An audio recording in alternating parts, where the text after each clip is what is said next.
Hey everybody. So with chapter 112 of Vigilantes in the books, I can't help but do some thinking about whether or not this might be the wrap up of the arc. Because essentially what happened in 112 was the penultimate action that usually occurs before the conclusion of an arc. And I don't want to say it's kind of going in a very predictable type of manner, but when it kind of gets to that point where, the fight is really dragged out, there's really so much you can do before the fight just ends. And I won't go into it just for the sake of people who haven't read the chapter yet, and for those that have no idea what I'm talking about. So if you're completely new to these streets, my name is Dan. This is my bar where we talk about manga, anime, and all sorts of things. And when we head inside today, we're going to be talking about My Hero Academia Vigilantes chapter 112. Now, if you haven't read any of Vigilantes whatsoever, I really suggest you read it and then come on back. Every single chapter is available to be read on Viz.com right now. It does require a subscription, but it's only a minimal one, and I really suggest everyone gets one just to support the creators. But hey, if you can't afford one, do you. But with that being said, remember there's two rules at the bar. Rule number one, I'm number one. Rule number two, always drink responsibly. Now let's go grab a drink.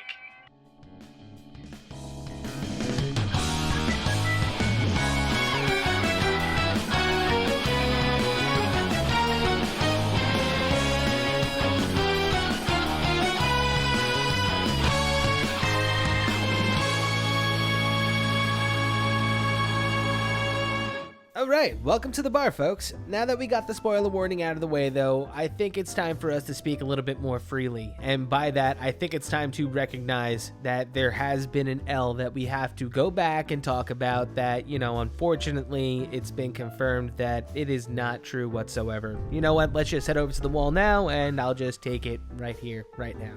Okay, so I usually build up my reputation as somebody who's able to predict, future events that might happen in My Hero Academia / Vigilantes. And sometimes when I get something wrong, I fail in such a spectacular way that it just becomes something that cements itself in time. Some of you might know the Great Compass Kid debacle of 2020 or the great manga ending of 2019. But today, I regret to inform everyone that there is another L to add to that list. It is the Great Cat Bus debacle of 2021. Earlier this year, I was reading a chapter that preceded the current events of the Naruhata War. And during that chapter, we were following Soga as he was investigating Koichi's apartment after it had been broken into because they were informed by Rapt previously that it had been broken into. Now, when we go back and check those predictions, I was absolutely correct. The guy who broke into that apartment and took his belongings was Knuckle Duster, because the entire time that this has been going on, we find out that he's been shadowing them in every single way to see if they're going to be successful in their endeavor. But unfortunately, along my path of prediction, I lost my way. And by that, I mean this particular panel.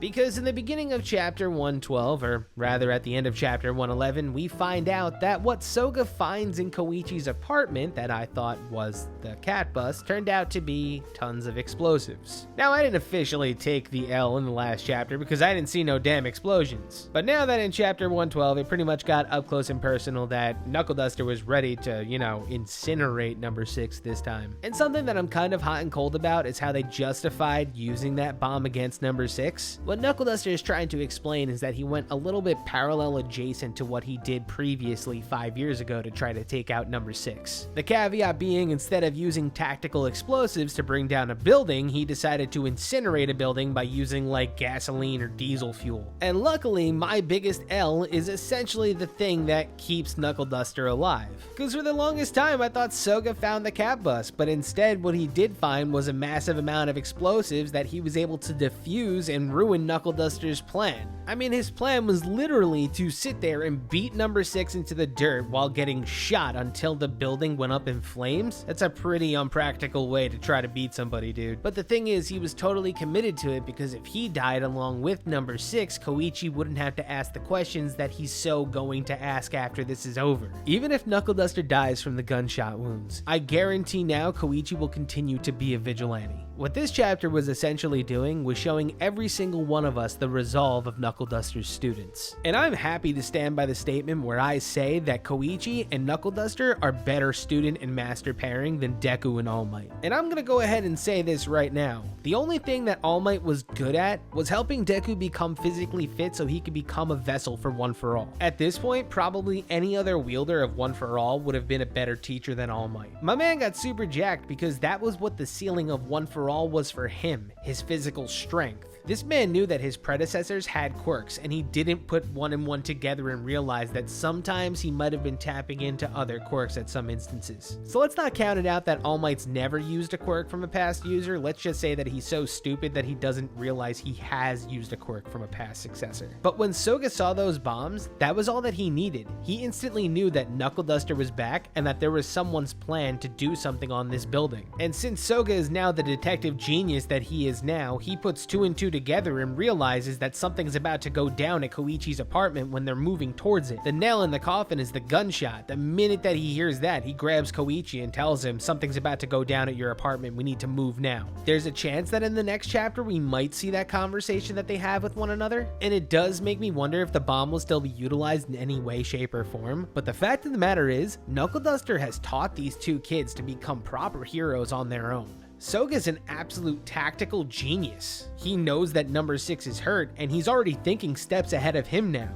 Like, we all knew that Koichi was going to come out of left field and tackle number 6, but the way that it was set up was just brilliant. And I hope that those gunshots don't kill Knuckle Duster. I really do. And the way that they could possibly end this story is very androgynous. I mean, if number 6 and the Crawler both disappear, one, the Crawler now goes on the run for being a wanted vigilante, and number 6 goes back into hiding. That can lay weight with the theories of people believing that number 6 could possibly be a villain in My Hero Academia. While on the flip side, I really don't think that's the path that they're going to take. I think that we're going to be working towards a more finite finale for this series. And by that, I mean Miyu.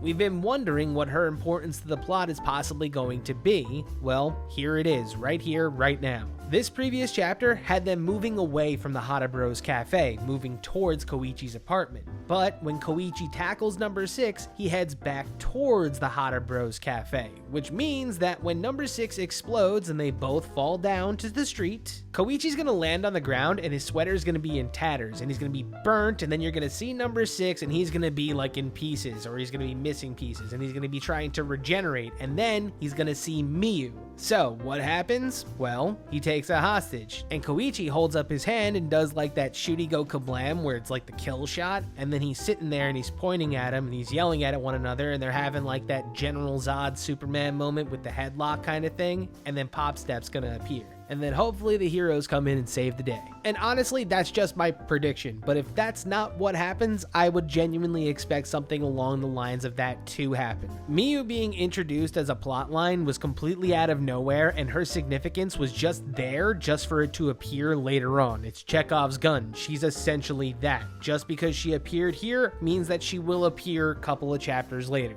And maybe that's not the case. Maybe she's the one friend that was like, look, nobody's at the hospital looking after Pop Step. One of us had to get back there and check out and see if she's okay. And it's possible she could be the person that brings Pop Step to Koichi in the end. As for this chapter, amazing really isn't the right word to even use for it, because it was a necessary chapter. Last month or so, we were talking about how fast Koichi was, and we were saying that until he has that moment where he outspeeds a bullet, he's not going to be put up there with some of the fastest people in My Hero Academia. Well, I have to say, right now, what's going on? Now, I'm no scientist, but I would go ahead and say that that panel right there is a sonic boom going off, which would tell me that now Koichi is pretty damn fast. And to be quite honest, after chapter 112, there shouldn't even be a question whether or not he's one of the fastest people in My Hero. And my favorite part about chapter 112 actually happens in chapter 111 with this scene right here. I made the assumption that Knuckle Duster's daughter was sitting in the darkness of Naruhata looking at the sky, seeing a shooting star, and guessing that it was All Might, when really it was Koichi. What we're experiencing right now are the particular moments and titles that create fans for life. If you've been reading this manga as much as I have, you've formed a connection with vigilantes over the years. We've watched the trials and tribulations of Koichi Himawari, and right now what we're seeing is the end to his story. And it's bittersweet, but I feel like it's actually coming this time. I have a feeling it's going to be a bittersweet ending, but we have to cross our fingers and hope that these characters one day will end up in My Hero Academia.